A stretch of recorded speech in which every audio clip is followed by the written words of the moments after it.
Mes chers étudiants, mes chers enseignants de français, bonjour. Et toujours, Inch'Allah, dans votre série, exercez-vous et apprenez-vous.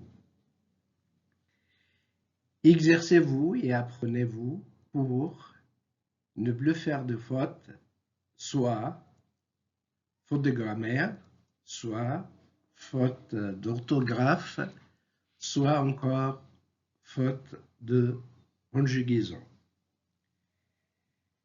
Et n'oubliez pas de garder avec vous un papier et un stylo. Et faites l'exercice tout d'abord et ensuite notez la règle. Une petite remarque, Inch'Allah, je vais donner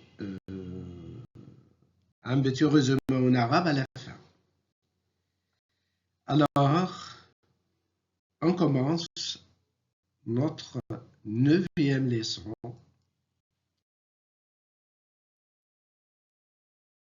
Alors, notre 9e leçon aujourd'hui, nous allons apprendre ensemble, Inch'Allah, à accorder le verbe avec deux pronoms personnels. À vous maintenant. Comme vous voyez, il y a deux phrases. La première phrase est la visite à l'hôpital. Verbe visiter est conjugué au singulier. La deuxième phrase est la visite à l'hôpital. Verbe visiter est conjugué au pluriel. C'est à vous maintenant de choisir la phrase correcte et la réponse exacte. À vous. Allez, bon courage, bon travail.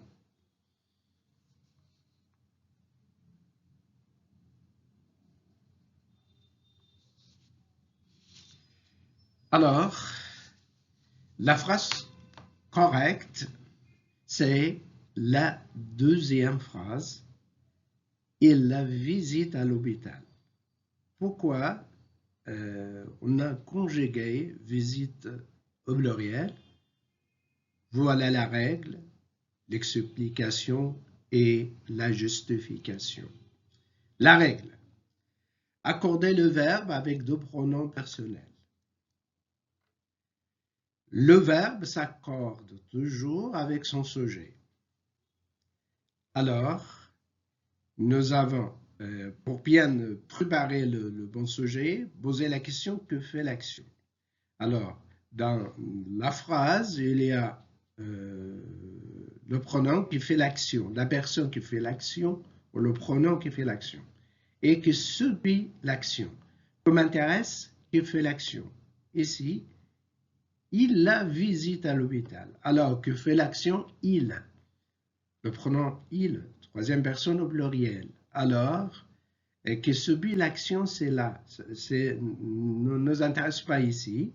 Alors, on doit conjuguer verbe visiter avec le sujet il. Il au pluriel, visite au pluriel. Le sujet est au singulier, le verbe est au singulier. Le verbe s'accorde toujours avec son sujet. Alors, la bonne réponse, c'est il la visite à l'hôpital. Toujours, on apprend à accorder le verbe avec de pronoms personnels. Alors, pour confirmer la règle, il y a encore des exemples. Elle les connaît. Pourquoi il les connaît? Elle, singulier, alors on a conjugué le verbe connaître au singulier, troisième personne au singulier. Même les pluriels, par exemple, il connaît ses amis, etc. Mais qui fait l'action, c'est elle qui nous intéresse. Le verbe s'accorde toujours avec le sujet.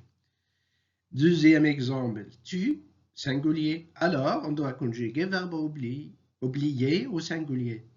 Tu les oublies, même les au pluriel.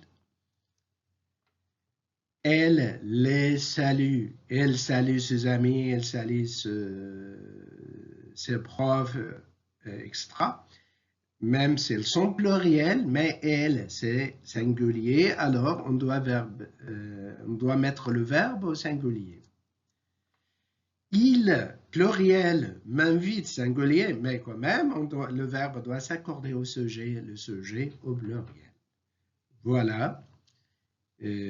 On résume, le verbe accorde toujours avec son sujet. Quand il y a deux pronoms personnels, le verbe s'accorde toujours avec son sujet.